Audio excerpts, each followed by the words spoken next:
Hallelujah, God bless you Masih families को। तो आज ये बड़ा इम्पोर्टेंट विषय है जिसे हम सीखने वाले हैं और समझने वाले हैं कि कर्ज जो है फाइनेंशियल प्रॉब्लम्स डालने वाली आत्मा कैसे काम करती है ना। तो इसे एक विशेष टॉपिक है जो आज बहुत सारे भाई बहन घटी में है, कर्जे के बंधन में उनके लिए। यूहन्ना 10:10 में लिखा है, चोर किसी और काम के लिए नहीं, केवल चोरी करने के लिए, घात करने के लिए और नष्ट करने के लिए आता है, और मैं इसलिए आया कि वे जीवन पाए और बहुतायत से जीवन पाए। तो शैतान को चोर बोला गया है। वह हमारे फाइनेंस की चोरी करता है, क्योंकि शैतान को मालूम है कि घर में लोगों के लिए फाइनेंस एक धर्मी लोगों के लिए एक पावर है। उसे वह परमेश्वर के राज्य में, जो धर्मी होगा उसे परमेश्वर के राज्य में वो खर्च करेगा, जिससे प्रभु का राज्य बढ़ता है। तो कर्ज डालने वाली आत्मा मनुष्य को धीरे धीरे भयानक कर्ज में डाल देती है। कर्ज बिना वजह बढ़ता जाएगा, फिजूल खर्ची होंगे, बिना वजह कर्ज का पहाड़ बन जाता है। जब तक ये आत्मा आपके विरोध में काम कर रही है, तो दुनिया और देश देश के लोगों की बड़ी संख्या इस आत्मा के वश में है, जो उन पर राज्य कर रही है। इसलिए वे गरीबी और कर्ज के भयंकर शाप में जीवन भर फंसे रहते हैं, बंधन में रहते हैं। उनका दुख बढ़ जाता है। बहुत से इस कारण आत्महत्या करने पर मजबूर हो जाते हैं और आत्महत्या कर भी लेते हैं, सुसाइड कर लेते हैं दुखी होकर लोग, कर्जे से परेशान होकर। आपने देखा होगा, सुना होगा न्यूज़ में, मीडिया में, क्योंकि इस कारण से प्रतिदिन शर्मिंदा भी होना पड़ता है। और शैतान इसमें रोज़ लोगों को शर्मिंदा करता है, कर्जे में डाल कर रखता है सारी ज़िंदगी, और ये एक बहुत बड़ा जाल है शैतान का। अब हमें छुटकारे के लिए क्या करना पड़ेगा? अब हमें इसे समझना बहुत ज़रूरी है। तो नीति वचन 3 का 9वां वचन जो है, अपनी संपत्ति के द्वारा अपनी भूमि की पहली उपज से देकर यहोवा की प्रतिष्ठा करना। इस प्रकार तेरे खत्ते भरे और पूरे रहेंगे, और तेरे रसकुंडों से नया दाख मधु उबलता रहेगा। तो वचन में स्पष्ट लिखा है कि अपनी कमाई का पहला भाग परमेश्वर के हाथ में जाना बहुत ज़रूरी है। इससे हमारे जो खाते हैं, जो बैंक अकाउंट्स हैं, वो भरे और पूरे रहेंगे। शैतान तभी हमारे फाइनेंस को कभी भी वो बिगाड़ नहीं सकता। वो तभी बिगाड़ सकता है जब हम उसे अवसर देते हैं। इसलिए लिखा है कि शैतान को अवसर ना दो। हम कैसे शैतान को अवसर देते हैं? शैतान सबसे पहले आपके बीज पर अटैक करता है।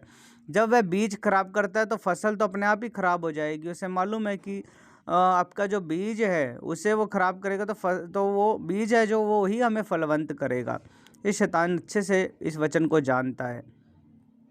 तो आज हमारे भाई बहनों के जीवन में इसलिए आर्थिक समस्याएं हैं, क्योंकि उन्होंने अपने फाइनेंस पर शैतान को अधिकार दे रखा है। जब हमारा बीज फिजूल खर्ची में चला जाता है तो हम कभी भी अपने फाइनेंस में उन्नति नहीं कर सकते। इसलिए हमारे बीज, भेंट और 10वां अंश परमेश्वर के पिता के हाथों में जाना बहुत ज़रूरी है।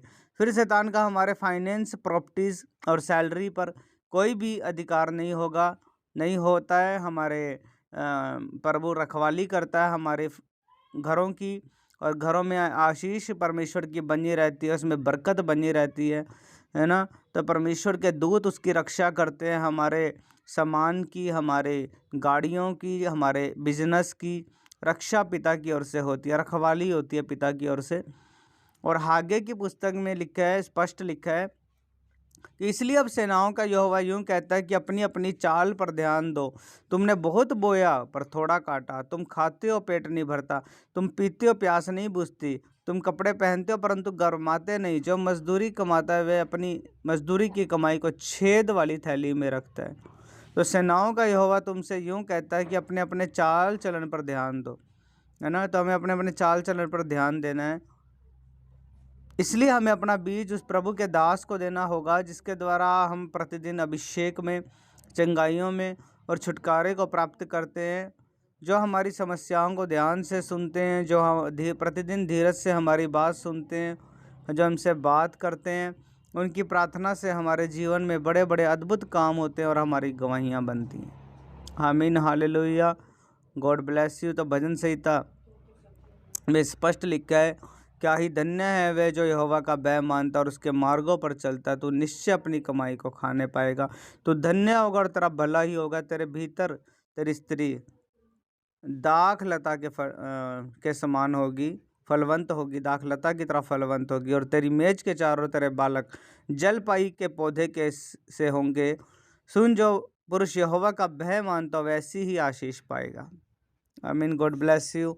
तो ये परमेश्वर की आशीष है। जब हमारे फाइनेंस में बरकत आती है, हमारे बिजनेस में, घर में, प्रॉपर्टीज़ में, ये तभी होता है जब हमारे फाइनेंस का भाग पिता के घर में जाता है, पिता के राज्य में खर्च होता है।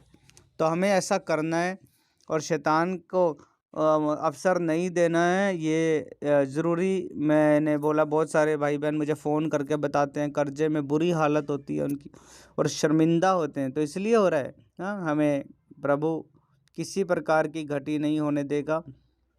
God bless you. जय मसीह की। तो सब्सक्राइब कर लेना और शेयर ज़रूर करना है।